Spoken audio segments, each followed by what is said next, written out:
Hey Karthee. Yeah, hi. Hi, thanks for joining me today. So, how are you doing? I'm good. Thank you so much for this opportunity. Hope you're doing good. Yeah, I'm doing good as well. So Karthee, I just wanted to, quickly ask you this question. I've been like really wondering, why did you choose the name Team Everest for the NGO that you've started? Oh, okay, so there's a big story behind it.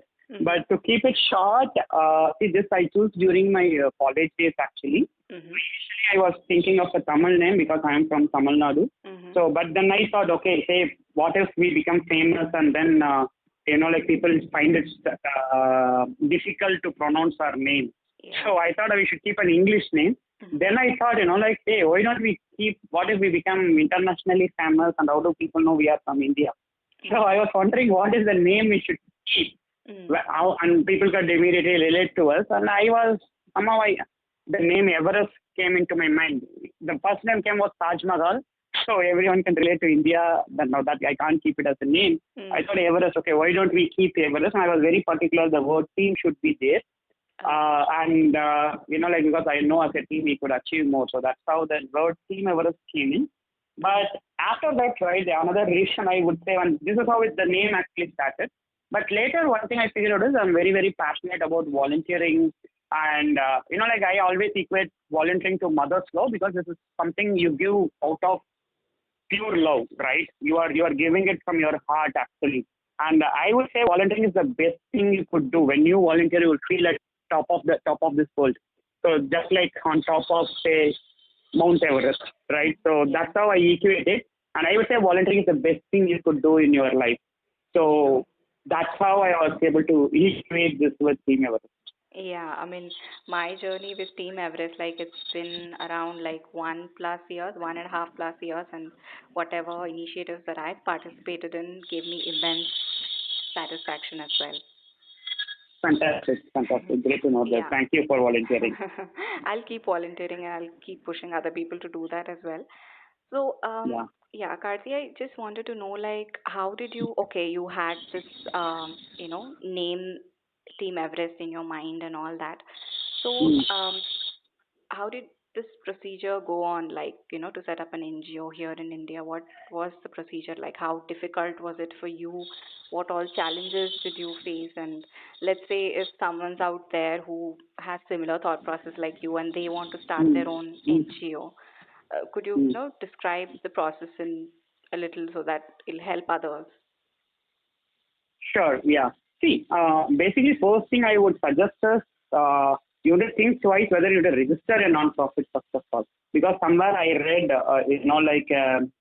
statistics, 90% of the non-profits become inactive within the first 2 years of inauguration. The reason being, like people go register a non-profit out of curiosity, but later when if their priorities changes, they don't take care of it. The first thing to do was is that your future? Is this something you can take care of all those administrative work, all those stuff in future? Then you should go and do it. If not, you need not do it. So in our case, we actually started in 2006 when I finished out my engineering. 2006 to 2009, we didn't register as a non-profit at all.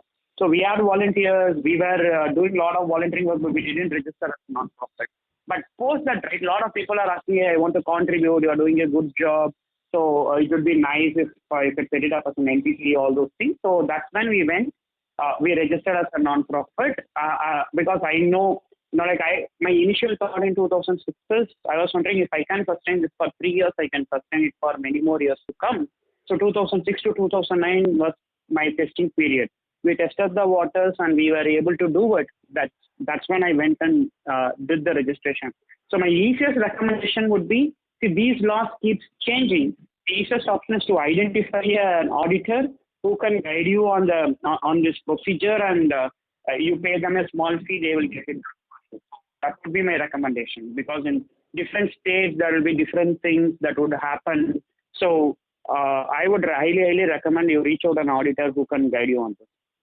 Oh, okay, sure. That's clear enough for all of our listeners. And yeah, Mm. Karti, so Team Everest has recently turned 15, and of Yeah, course I've been associated with, so I got this WhatsApp video, really yeah. cute video that, your team must have created. So, would you Yeah. like to tell us a little bit about, your team, how many members are there, and what are your Yeah, plans sure. for expansion as well, future expansion? Okay. Okay. See, first of all, probably many people don't even know what is Team Everest all about. So Team Everest is as you mentioned, it's a 15-year-old organization right now. We're a non-profit organization, started in 2006. And our vision is to inspire everyone to volunteer. Okay. See, I am very, very passionate about volunteering because that's a huge potential. See, we are a country of 130 crore people. Yeah. Imagine the kind of impact we could create with these people. If we even each person gives out just one day a month for others, create a massive, massive change in this country. So my background is that I used to work in a corporate for 100 months. 2006 to 2014, I was working in Cognizant, an IT company. Then I quit my job and doing this full time. And during my Cognizant days, so out of 100 months, 15 months, I was a Java developer. And rest 85 months, I was actually working for the corporate social responsibility team. We call it a CSR team. Yeah. We are working for the CSR team of Cognizant. I have worked with thousands of volunteers and I have seen the kind of potential they have created. So, potential they have, the amount of impact they have created, right? That's tremendous. So that's what motivated me to quit the job because I thought if I can quit my job and I have more time, I can inspire more people to volunteer and give back to the society.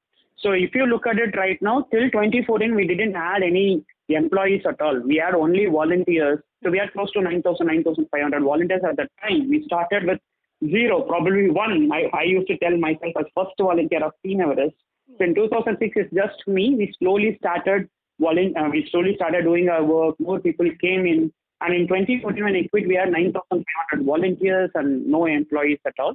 And I know, like I need to manage both my work. So I need to do my office work. I need to do my Everest work. So I need to wake up early, go to bed late night, weekends. I was working for Team Everest. That's how I was balancing it. But when I turned 30, I quit my job in 2014 and I started doing this full time. We slowly started hiring our employee. And today, if you look at it, we have some 25 employees working with us and we have some 25,000 volunteers. So these are volunteers, not just Chennai or Tamil Nadu. These are volunteers across India, in fact, across the globe. We have volunteers from 30 different countries. All were Indians, but wanting to give back to the society, and all got united for just one cause. Okay, I have something to give back to the society now. How do I give it? That is what is there in all this 25,000 people's mind. Yeah, that's really amazing. And currently, Karthi, Team Everest is headquartered at Chennai only, right? Yeah, so our biggest team is in Chennai. In fact, we have an office in Chennai, but post pandemic we closed it permanently. So today we don't have any headquarters. In fact, I come from a place called Arani, like 150 kilometers from Chennai. That's my native in Tamil Nadu. Mm-hmm. So we have our office, registered office there. We used to have an office in Chennai, but post pandemic we closed it. So all our employees are now working from home, including me. Oh, okay. So, going forward also, this is the same working model you'll adapt, like? Absolutely, absolutely. See, what happens is, right, see, currently we have our employees sitting in Chennai, Coimbatore, Madurai in Tamil Nadu. And outside Tamil Nadu, we have a person in Bangalore and in Pune as well. But if you look at our volunteers, right, within India itself, they will come from some 500, 600 places. Now, how do we can't have an office all the places, right? And we in the 21st century, with all these virtual tools available, I believe we could easily connect and make an impact. Yeah, that's absolutely right. And yeah, since you've said pandemic and all, I do wanna know that how did, Team Everest cope during COVID-19, like impact on volunteering, impact on donations? How did that all Absolutely. go? Sure. Yeah. Probably even before explaining the pandemic, let me tell you as an organization what is that we do actually, right? So like I told you, our vision is to inspire everyone to volunteer. We create a lot of volunteering opportunities throughout the year. Okay, so we work with some 40,000 children right now, right? From kindergarten till college students, we use a lot of people. So we bring in volunteers to teach virtually or in person. All those things was happening. So we were in fact doing virtual volunteering from 2018 onwards in a big way. Thousands of people are volunteering. because our challenge was we are physically present in few places, but our volunteers comes from many different places. So Mm. even before the pandemic, we started doing virtual volunteering. So one thing we do is a lot of volunteering opportunity every month. If anyone goes to our website www.teameverest.ngo, they could see a lot of volunteering opportunities listed there. So anyone from the age of 3 can volunteer. It could be a child who could volunteer, school student, college student, working professional, retired people, homemaker, anyone could be our volunteer. We have volunteering opportunities for all these people. So one thing what we do is volunteering.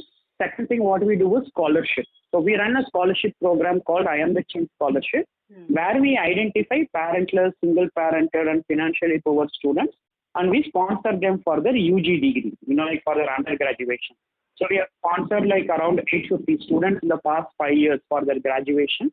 And this year we are planning to take another 1,000 students and sponsor them. So these are the key activities of Team Everest. Mm. Apart from that, we used to work with a lot of government schools and kids supporting them. So when the pandemic hit, right, so a lot of our physical volunteering came into a halt, and all the schools being closed, college being closed, so we couldn't do any physical volunteering. So the biggest impact we had is in terms of our CSR partners, which is corporate partners actually, who used to fund some of our initiative. Mm. So for example, we used to, like one of our corporate was funding to set up computer labs in 10 schools in Chennai, in government schools, and we have appointed 10 teachers in all these schools, and we were training around 5,500 children on computers every day, right? So because that's not part of the curriculum, so it's only via this computer center these children were learning.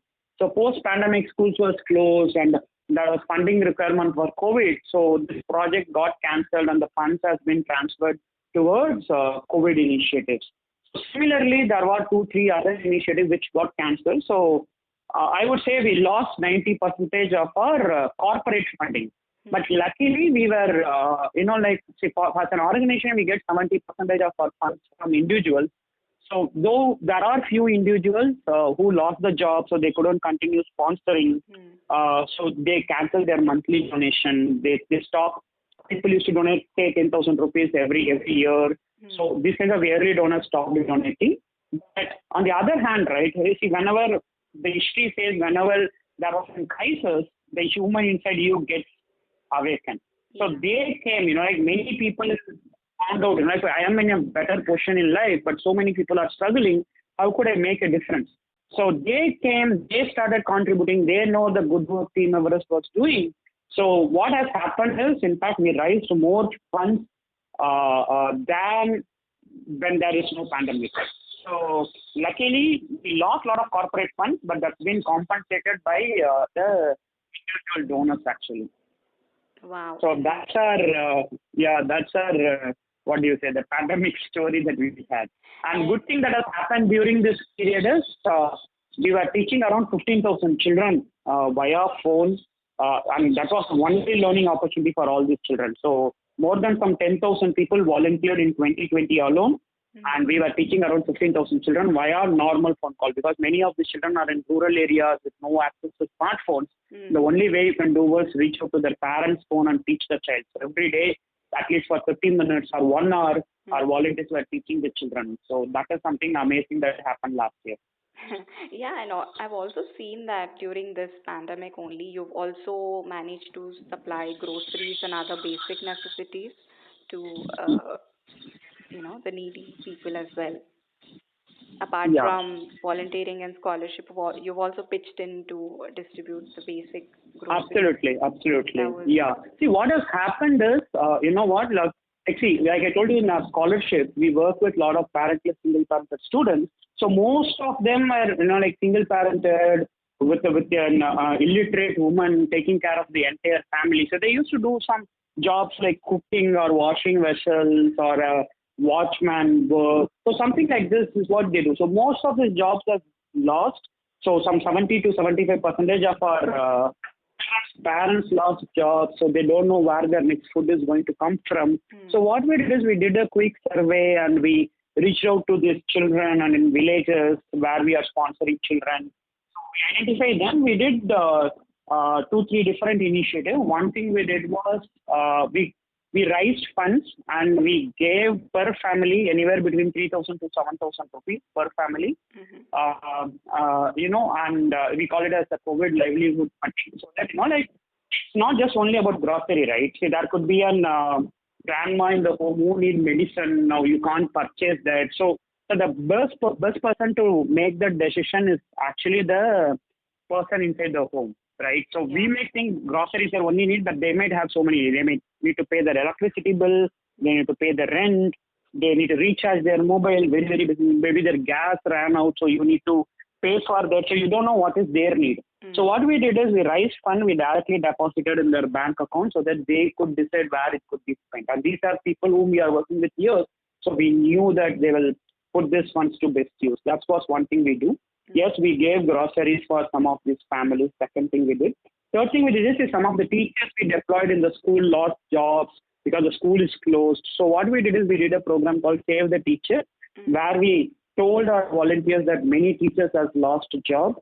So it's our time to go back and support these people. So what we did is we raised funds. We were supporting some 30, 40 teachers for their salary Mm. for the past 1.5 years, so that, like, their family is completely dependent on them and they're able to make an income still.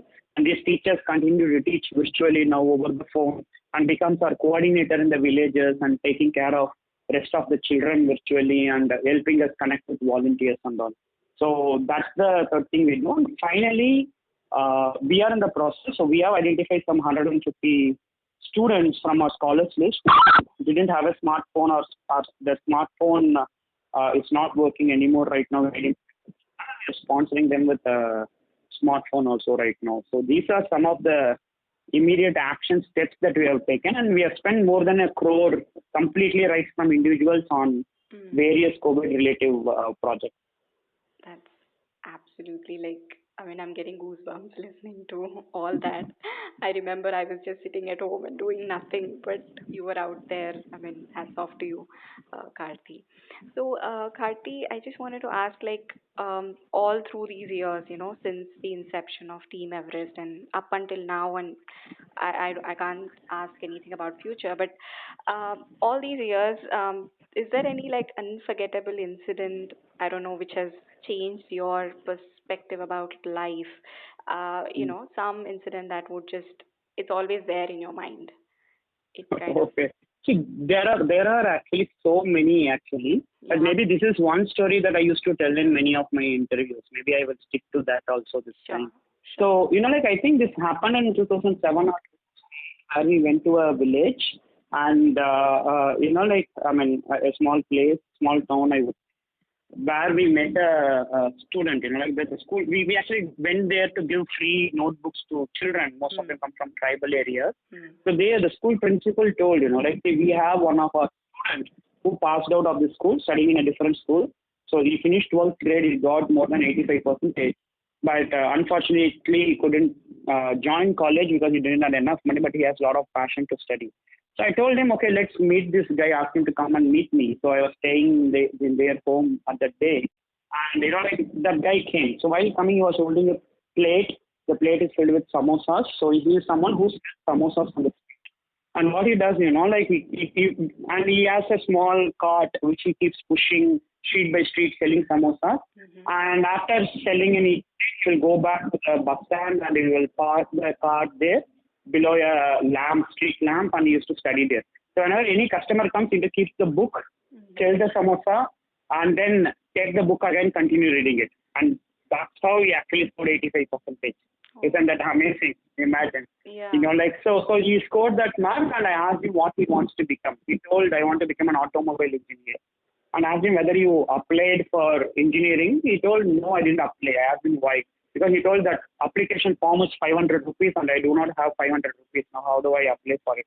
Oh. So now, like, he didn't even have that money. I quickly asked him, hey, okay, if we sponsor you, will you study? He told definitely yes. So it was just only 2 more days left for last date of application. So we paid him, we went, he got the application. Then we were also young, very young at that time. We didn't have enough funds. I came back, I wrote a mail to all our volunteers. I asked my friends. So people pitched in, they contribute. So 4 years down the line, their entire family is also waiting for him to get passed out. Unfortunately, during his final year, his father also passed away. So Mm. the entire family is looking for him because if he can become an engineer, he get a good salary, they can pull their family out of poverty. Mm. He completed, he came out, and then like he was working in a company, and currently, if you look at it, he is an assistant manager in Royal Enfield, Wow. and he has bought a land in Chennai. He has built a home. He's married. Currently, he has a kid, and he is sponsoring one student as from his salary right now. Now, if you look at his entire journey, right, Mm. 12 years back, this guy was selling samosas on street, Mm. and because of some of the kind volunteers, right, people who care for others, because of their contribution, today's one person life has permanently changed. And I would definitely say his son is probably not going to sell samosas on street. He's Mm. probably going to go and chase his passion. Whatever his passion is, he's going to go and chase that, right? And for me, this story is very, very close to the heart because see, you completely change your life, right? And we always believe God only has the power to change life, right? I would say volunteer also has that power to change. That's why I call volunteer as God because every single person here has a potential to change someone's life. Mm. That is the power we all within. So are we utilizing that power to change at least a very few lives in this world? That's the question we need to ask ourselves. And that's the power of volunteering. That's the potential every human being have on this earth. True, true, very true, Karthi. And Karthi, I've also like interacted with a couple of students, Mm, and they, apart from sponsoring the education and everything, do you also mm, feel that there has to be like a counseling, ongoing counseling for them? Because the kind of like two students with whom I've interacted, they mm, had like lot of self doubt, mm, lot of hesitation in even mm. taking an initiative. They'd be like Yeah. always constantly thinking, if I can I say this, can is it Mm, right, is it wrong? mm, uh, Probably the kind of background from they are, mm, that's kind of influencing them, and the yeah. stuff that they have seen in their life so early on, the Mm, struggles and all, mm, it's kind of, I yeah. don't know, I could sense that they're very always doubting themselves. uh, Mm. do you think this counseling can help them actually? I mean, Absolutely. are you planning in that area, like to counsel them? Absolutely. Yeah, yeah. See, we don't actually counsel them. We call it as a training program. We have various training programs. We have some 55 types of programs that we do at Team Everest, including mentoring program. We have a program called Call and Connect, where Oh. we connect a girl child with a girl volunteer. Hmm. So like this, we have many different programs where we do try to help them overcome their self-doubt, help them chase their dreams. So we have very diverse programs happening. But like see, anything that you do, yes, it makes a difference. The challenge in front of you is so huge because they come from a financially poor background. Their environment plays a very, very crucial role.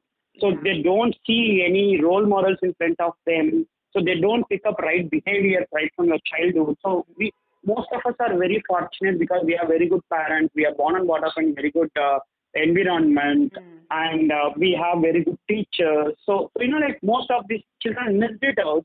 So that's why it becomes much more challenging when volunteers like us pitch in trying to change them. Yeah. So the more the efforts, the more change you will see happening. So yes, so we do a lot of these kinds of area. We pitch in and we try to, like help them dream big and go after their dream to chase it. Yeah. So, till now, Team Everest is focusing up until UG sponsorship, right? Not beyond that. Yeah. Okay. Any plans in?